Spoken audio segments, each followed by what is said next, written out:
యేసుక్రీస్తు శ్రేష్ఠమైన నామంలో అందరికీ ఆదివారపు శుభములు వందము తెలియజేస్తున్నాను. గారా అందరూ బాగున్నారు కదా?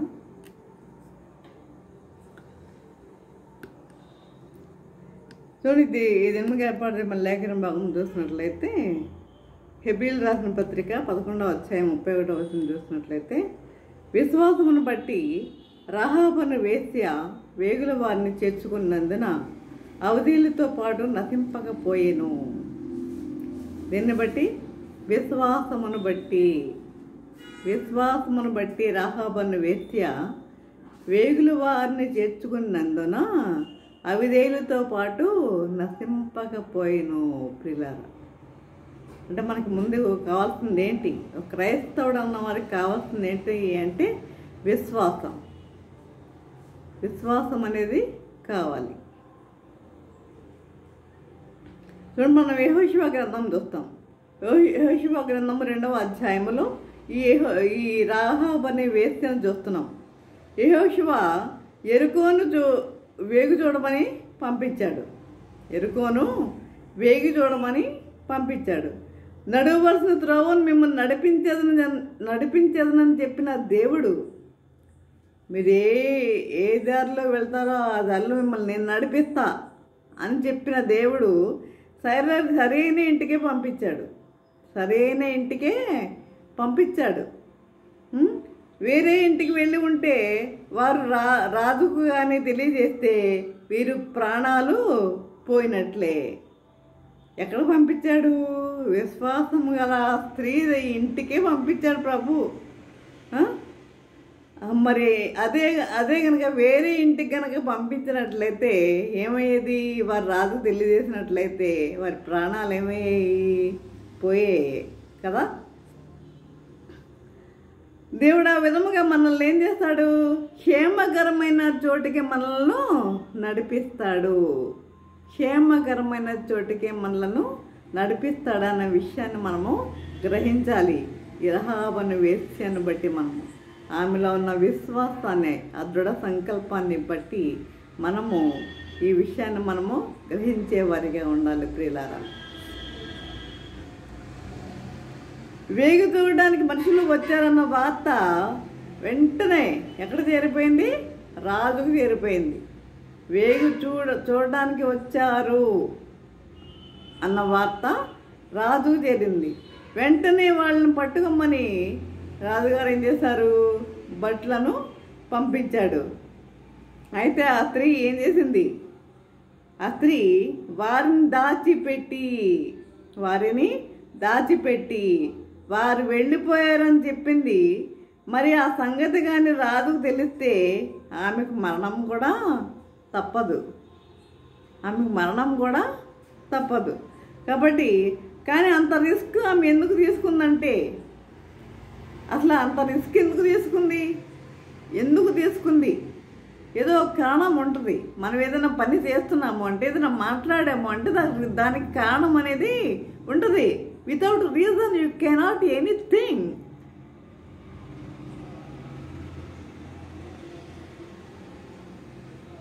రీజన్ లేకుండా మనం ఏ విషయం మాట్లాడలేము.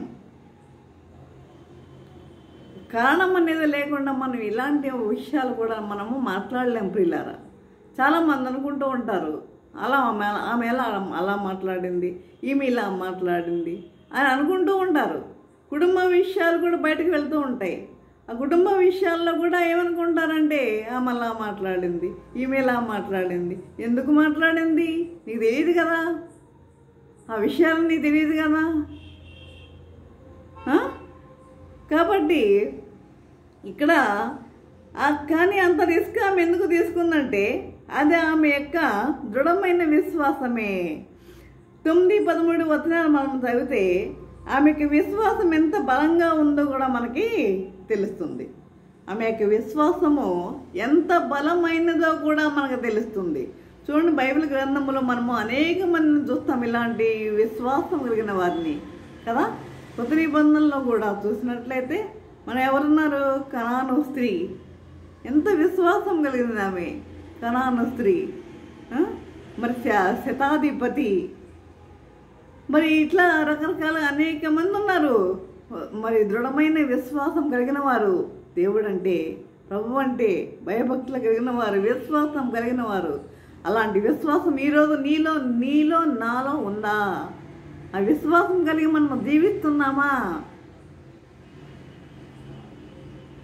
ఎవరో ఏదో చెప్తే వినేసి ఇష్టం వచ్చినట్లు మనసులో ఏదేదో అభిప్రాయాలు మన పట్ల వాళ్ళు మాట్లాడుకుంటుంటే, వాళ్ళు ఆ యొక్క ఉద్దేశాలను వారి ఇష్టానుసారంగా మలుచుకుంటూ ఉంటే ఎలా ఉంటుంది? తెలుస్తుంది కదా. మనిషి యొక్క ప్రవర్తన మనకి అర్థమైపోతుంది. మనిషి యొక్క ప్రవర్తన మన పట్ల ఎలా ఉన్నది అనేది అక్కడే అర్థమైపోతుంది ప్రియులారా. కాబట్టి మనం ఏం చేయాలంటే, ఇక్కడ ఆమె అంత దృఢ విశ్వాసము ఎందుకు అంత తీసుకుంది? అసలు ఆమె అంత రిస్క్ ఎందుకు తీసుకుంది? ప్రాణాలు పోయేటంత రిస్క్ ఆమె తీసుకోవడానికి గల కారణం ఏంటి? చూడండి. 1, యెహోవా ఎర్ర సముద్రపు నీటిని ఎలాగో ఆరిపోజేసనో మేము వింటిమి. యెహోవా ఎర్ర సముద్రపు నీటిని ఎలాగో ఆరిపోజేసనో మేము వింటిమి. 2, యెహోవా ఈ దేశమును మీకిచ్చుచున్నాడనియు. ఈ దేశమును మీకిచ్చుచున్నాడనియు. 3 చూసినట్లయితే మీ వల్ల మాకు భయము పుట్టుననియు. 4, మీ భయం వల్ల మా ధైర్యం చెడుననియు. 5, అమోరీలు 2 రాజులకు మీరు ఎలాగ నిర్మూలం చేసిరో వింటిమి. 6 చూసినట్లయితే మీ దేవుడైన యెహోవా పైన ఆకాశమందును కింద భూమి అందును దేవుడే. మీ దేవుడు పైన ఆకాశమందును కింద భూమి అందును కూడా దేవుడే. చూడండి ఎంత గొప్పగా ఆమె నమ్మిందో చూసారా ప్రభుని. దేవుడిని ఎంత గొప్పగా నమ్మిందో చూసారా. ఇంకా 7 చూసిన చివరిగా నా తండ్రి ఇంటిని, అన్నదమ్ములను, అక్కచెల్లెళ్ళను అందరినీ బ్రతకనిచ్చి రక్షించండి. మమ్మల్ని రక్షించండి. ఆమె తన ఒక్క రక్షణనే ఆమె కోరుకోవడం లేదు. ఎవరి రక్షణ కోరుకుంటుంది? ఇంటి అందరి రక్షణను కోరుకుంటుంది. అదే విధముగా ఉండాలి ప్రతి కుటుంబం. ప్రతి క్రైస్తవ కుటుంబం కూడా ఆ విధముగానే ఉండాలి. ప్రతి క్రైస్తవ కుటుంబం కూడా ఆ విధముగా ఉండాలి. నాకు ఒక్కదానికి చాలా రక్షణ, నేను ఒక్కదాన్ని చర్చకి వెళ్ళి వస్తాను చాలంటే సరిపోదు. ప్రతి ఒక్కరిని మనం ఏం చేయాలి? ప్రేరేపించాలి. దేవుని సన్నిధికి మనం తీసుకొని రావాలి. ప్రతి బిడ్డలను తీసుకొని రావాలి దేవుని సన్నిధికి. వారిని దేవుని మార్గంలో మనం నడిపించే వారిగా ఉండాలి. అది రక్షణ అంటే. ఇంటి మొత్తము రక్షణ పొందేవారిగా ఉండాలి ప్రియులారా. కాబట్టి ఇక్కడ చూసినట్లయితే చూడండి, ఆశ్చర్యం ఏంటంటే ఎర్ర సముద్రం పాయలవడం గురించి ఆమె విన్నదే తప్ప ఆమె చూసిందా? చూడలేదు, విన్నది. ఆయన చేసిన అద్భుత కార్యాలన్నీ కూడా ఆమె విన్నది కానీ ఆమె చూడలేదు. చూడకపోయినా కూడా ఆమె దేవుని యందు విశ్వాసం కలిగి జీవించింది. చూడండి. కాబట్టి ఇది విన్నదే తప్ప చూడలేదు. దాన్ని కళ్ళారా చూసి అందులో నడిచిపోతున్న ఇశ్రాయేలీలే పలుమార్లు దేవుని మీద సణిగారు. దాన్ని కళ్ళారా చూసి ఆ సముద్రంలో నడిచి వచ్చిన ఇశ్రాయేలీలు ఏం చేశారు? దేవుని మీద, మోషే మీద పలుమార్లు వాళ్ళు సణిగినట్లుగా మనము చూస్తాం. పాత నిబంధన గ్రంథం ఇదంతా ఈ యొక్క నిర్గమకాండములో. మరి పలుమార్లు దేవుని మీద సణిగి ఈ అరణ్యంలో చంపడానికి మమ్మల్ని తెచ్చావు, పాలు తేనెలు ప్రవహించు దేశం మాకివ్వలేదని దేవునిపై, మోషేపై తిరుగుబాటు చేశారు వాళ్ళు. పాలు తేనెలు ప్రవహించు దేశం అని మమ్మల్ని తీసుకుని వచ్చావు అని చెప్పి ఏం చేశారు? దేవునిపై, మోషేపై వారు సణిగినట్లుగా మనము చూస్తున్నాము ప్రియులారా. కానీ ఒక అన్యురాలు వేశ్య ఎంత ఖచ్చితంగా చెప్తుంది చూడండి. ఈ దేశమును మీకు దేవుడు ఇస్తాడని నాకు తెలుసు. ఈ దేశంను దేవుడు మీకు ఇస్తాడని మాకు తెలుసు. కాబట్టి ఇస్తున్నాడని మా జీవితాల్లో కూడా అనేక సార్లు ఇదే చేస్తుంటాం. దేవుడు చేస్తున్న అనేక మేళ్లను మరచి కదా, దేవుడు అనేకమైన మేళ్ళని చేస్తాడు మన జీవితంలో. ఇంతవరకు ఒక్క మేలు కూడా చేయకుండా ఉన్నాడా దేవుడు? మనకి అనేకమైన మేళ్ళు చేస్తూ ఉంటాడు. కానీ ఒక్క శ్రమ రాగానే మనం ఏం చేస్తాం? దేవుణ్ణి మనము మరిచిపోతాం. దేవుణ్ణి మనము నిందించే వారిగా ఉంటాం. ప్రియులారా, దేవుణ్ణి మనము నిందించే వారిగా ఉంటాం. ఒక్క శ్రమ రాగానే చూడండి, మనకి ఎగ్జాంపుల్ యువ భక్తులు చూసినట్లయితే చూడండి, ఆయనకి అనేకమైన శ్రమలు వచ్చాయి. కానీ ఆయన నోటి మాటతో కూడా ఆయన పాపం చేశాడా? చేయలేదు కదా. భార్యతో కూడా ఏమంటాడు? భార్య కూడా ఏమంటుంది? నీవు నీ దేవుడిని దూషించి చావమంటది. యోబు గ్రంథము 2వ అధ్యాయం 9వ వచనంలో చూసినట్లయితే, దేవుడిని దూషించి చావు, ఇంకా దేవుడిని వదలకుండా ఉన్నావా నువ్వు అంటది. మరి ఎప్పుడేమంటాడు? మనము దేవుని వలన మేలు అనుభవించడే కానీ కీడు అనుభవించటం మనము చేయలేమా? కీడు అనుభవించలేమా? మేలు మాత్రమేనా అనుభవించేది? మేలు వచ్చినప్పుడేనా దేవుని యందు మనం భయభక్తులు కలిగి ఉండేది? కీడును మనం భరించలేమా?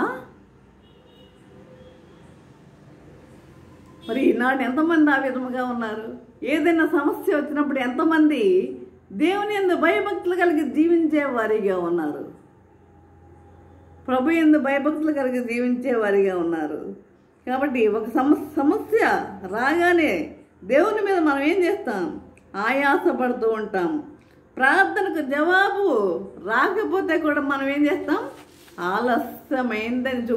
ఆలస్యమైందని కూడా మనము విచారిస్తూ ఉంటాం. ప్రియులారా, ప్రార్థనకు జవాబు రాకపోతే కూడా కనుక ఇక్కడ చూసినట్లయితే చూడండి, నిర్గమకాండము 1వ అధ్యాయం 19వ వచనంలో చూసినట్టయితే, దేవుని గ్రంథము ఇలా రిస్క్ తీసుకున్న మరికొందరు మనకు కనపడతారు. ఎవరు తెలుసా? 1వ అధ్యాయము 19వ వచనంలో, మంత్రసానులు పిల్లవాడిని చంపమని రాజాజ్ఞ అయినప్పటికీ వారు దేవునికి భయపడి బ్రతకనిచ్చారని మాకు తెలుసు. మంత్రసానులు ఏం చేశారు? దేవునికి మగపిల్లలందరినీ చంపమని రాజుగారు ఆజ్ఞ ఇచ్చిన వాళ్ళు ఏం చేశారు? దేవునికి భయపడి మగపిల్లలందరినీ వారు బ్రతకనిచ్చారు. అది రాజుకు తెలిస్తే వారి ప్రాణాలకే ముప్పు. అది ప్రాణాలకే ముప్పు అయినప్పటికీ వారు అంత రిస్క్ తీసుకున్నారు. వాళ్ళు ముప్పు అయినప్పటికీ వారు దేవునికి భయపడ్డారు కనుక దేవుడు వారికి వంశాభివృద్ధి కలుగజేసినని మనకి తెలుసు. అది ఎఫెసీయులకు రాసిన పత్రిక 6:8 చూసినట్టయితే, మీలో ప్రతివాడు ఏ సత్కార్యము చేయునో దాని ఫలము ప్రభు వల్ల పొందును. మీలో ప్రతివాడు ఏ సత్కార్యము చేయునో దాని ఫలము ప్రభు వలన పొందును.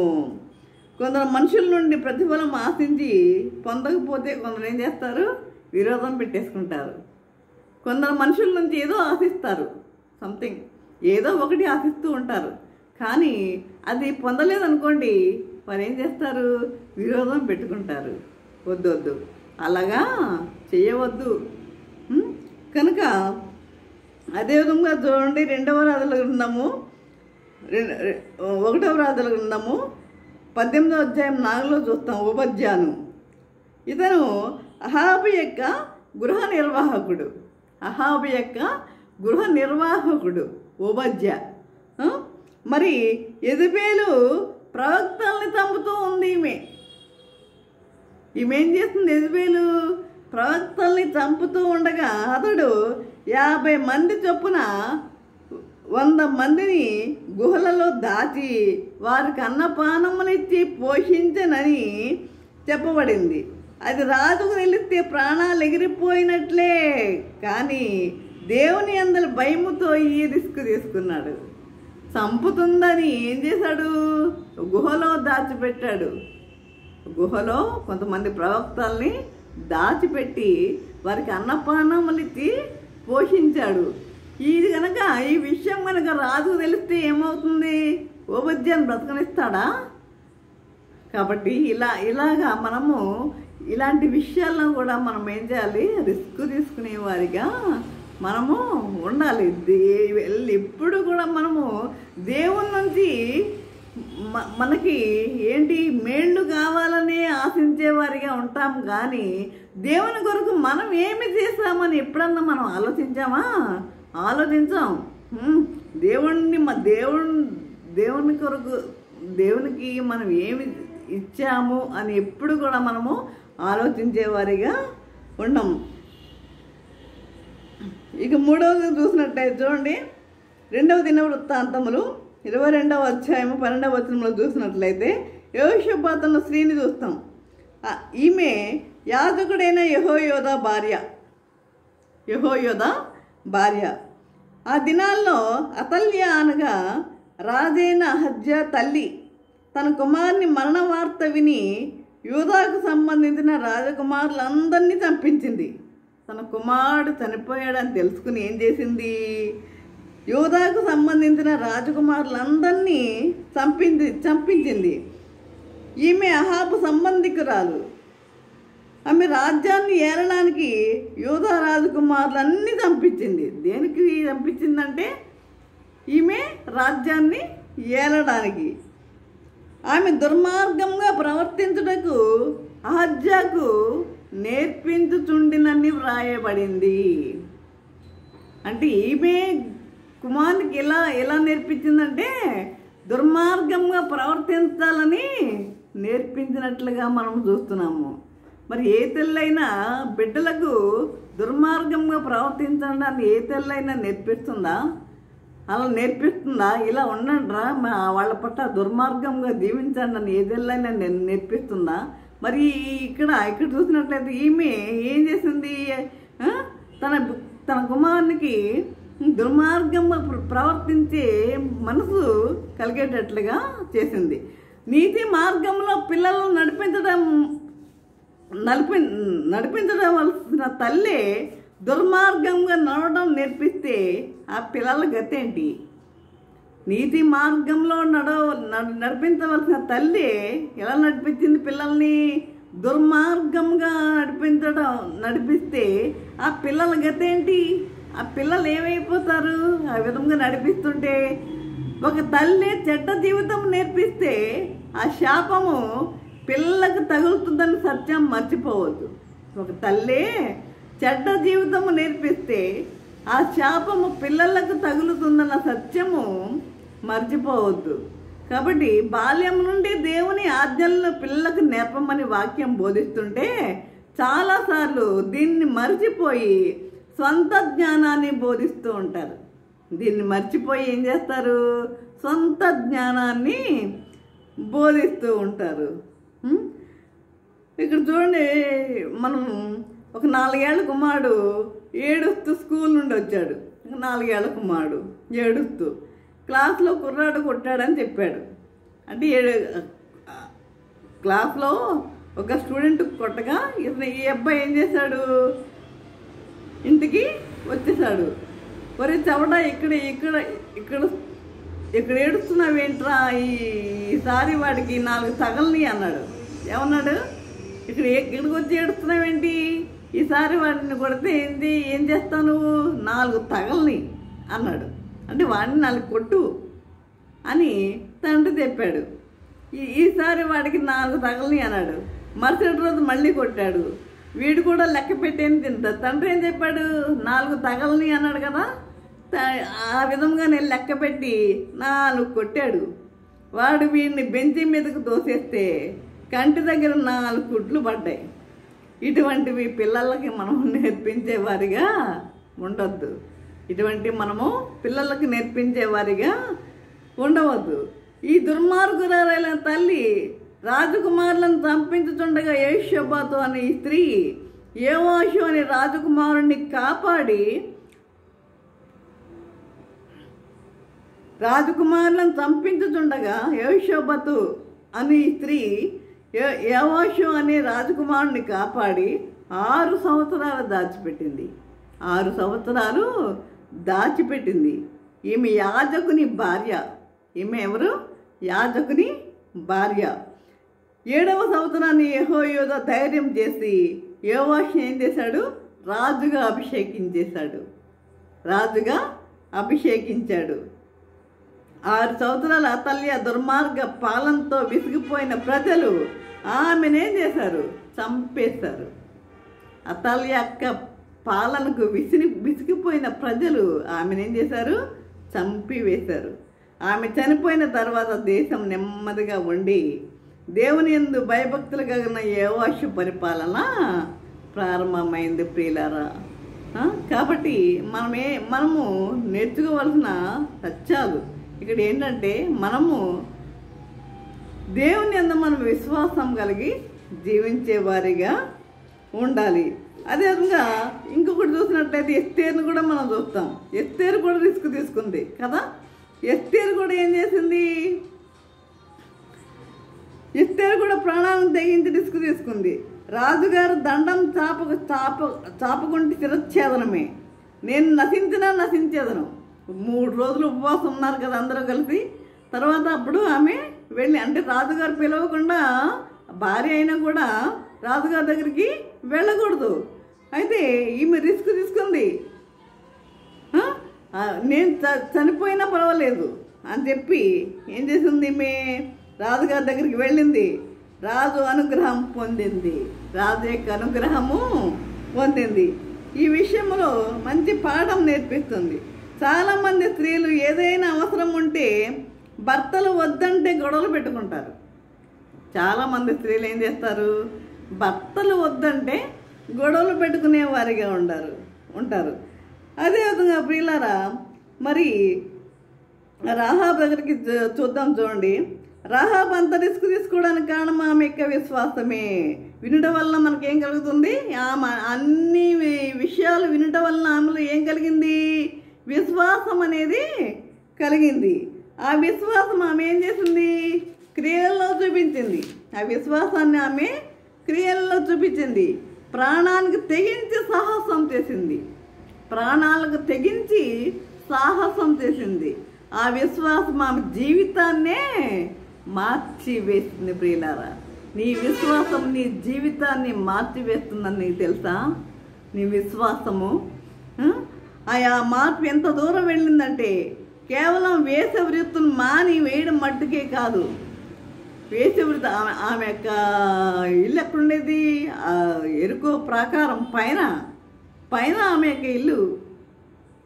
అంటే అంత పెద్ద పెద్ద ప్రాకారాలు ఉండేవి అన్నమాట. మరి వేషవృత్తిని మానివేయడం మట్టుకే కాదు, ఆమె విశ్వాస వీరుల లిస్టులో చేరింది. ఆమె మత్తయి సువార్త 1వ అధ్యాయం చూడండి. విశ్వాస వీరుల లిస్టులో ఈమె ఉంది. రాహాబు ఉంది. మరి లిస్టులో చేరింది. యేసుప్రభు వంశావళిలోకి ఎక్కేటంతగా ఆమె జీవితం మారిపోయింది. What a wonderful. చూడండి, ఆమె విశ్వాస వీరుల లిస్టులో ఆమె చేరింది. ఆమె విశ్వాస వీరుల లిస్టులో యేసుప్రభు వంశావళిలోకి ఎక్కేటంత ఆమె జీవితం మారిపోయింది. ఒక వేశ్య అంత ఉన్నతమైన పరిశుద్ధ జీవితంలోనికి ఎదిగిందంటే దేవుడు ఎంతగా తన యందు విశ్వాసులుంచు వారిని లేవనెత్తగలడం మనకి అర్థమవుతుంది. విశ్వాసం ఉంచు వారిని ఎంతగా ఆయన మరి దీవిస్తాడో అన్నది మనకి అర్థమవుతుంది. కాబట్టి యేసు ప్రభు పాపాత్ములైన స్త్రీ విషయంలో కూడా విస్తారమైన పాపములు క్షమించబడి ఉన్నావని చెప్తుంటే మనుషులు మాత్రము ఈమె పాపాత్మురాలు అన్నారు కదా. ఏమన్నారు? ఈమె పాపాత్మురాలు అంటున్నారు. ప్రభువు మనసు మహోన్నతమైనది. పశ్చాత్తాపడి జీవితం మార్చుకుంటే వెనక స్థితిని ఎన్నడూ ఆయన గుర్తుపెట్టుకోడు. నీ వెనక స్థితి ఆయనకు అవసరం లేదు. నువ్వు ఇప్పుడు పశ్చాత్తాపడితే గనక. అందుకే ఆయన వంశావళిలో 4 స్త్రీలను చూస్తున్నాం. ఎవరు? తామారు, రాహాబు, బత్షెబ, మోయాబురాలైన రూతు. అదేవిధంగా ప్రభువు బాప్తిస్మం ఇచ్చే యోహాను గురించి మాట్లాడుతూ మనుషులు అతన్ని నమ్మలేదు, కానీ సుంకర్లను వేశ్యలను అతన్ని నమ్మారు. మనుషులు నమ్మలా బాప్తిస్మం ఇచ్చే యోహాన్ని. ఎవరు నమ్మారు? సుంకర్లు, అంటే పన్నులు వసూలు చేసేవారు. సుంకర్లు వేశ్యలు నమ్మారు. కాబట్టి మీరు అది చూసి పశ్చాత్తాపడకపోద్దరి అంటాడు మత్తయి సువార్తలో. మీరు అది చూసి సుంకర్లు వేశ్యలు నమ్మారు, కానీ అది చూసి కూడా మీరు పశ్చాత్తాపడలేదు అంటున్నాడు ప్రభు. సుంకర్లు వేశ్యలు మీకంటే ముందుగా పరలోక రాజ్యంలో ప్రవేశిస్తారని ప్రభు తెలియజేశాడు. సుంకర్లు వేశ్యలు మీకంటే ముందుగా పరలోక రాజ్యంలో ప్రవేశిస్తారని తెలియజేశాడు. కాబట్టి రాహాబు దేవుని అందు విశ్వాసం ఉంచుటేగాక తన ఇంటి వారందరూ రక్షింపబడవాలనే భారంతో సూచనను అడిగింది. ఒక సూచన కావాలని అడిగింది. వారిని రక్షించినందుకు గాను ఒక సూచన అడిగింది. తన ఇంటి వారందరూ రక్షింపబడవలనే భారముతో మన ఇంటి వారందరి ఎడల కొన్నేలి వలె బంధుమిత్రుల ఎడల కూడా రక్షణ భారం కలిగి ఉండమని రాహాబు బోధిస్తుంది. కేవలం విన్న వార్తను బట్టి ఆమె అంత విశ్వాసం సంపాదించుకుందంటే మన ఏదైనా ఎక్కడన్నా ఈ విధంగా ఏదైనా అద్భుత కార్యం జరిగిందంటే మనం విశ్వసిస్తామా? నేను చూస్తే కానీ నమ్మను, చూస్తే కానీ నమ్మను. ఇలాంటి శిష్యుడు మనకి ఎవరు? తోమా. ఆయన ఎవరు? ఆయన చేతి వేళ్ళలో వేలు పెట్టి చూస్తే తప్ప నేను నమ్మను అంటాడు తోమా. మరి అలాంటి శిష్యుడు తోమా మరి చెన్నై వచ్చి అద్భుతమైన సేవ చేశాడు. ఎవరి దగ్గర తెలుసా? క్రైస్తవుల మధ్య కాదు, బ్రాహ్మణుల మధ్య అద్భుతమైన సేవ చేశాడు ప్రియులారా.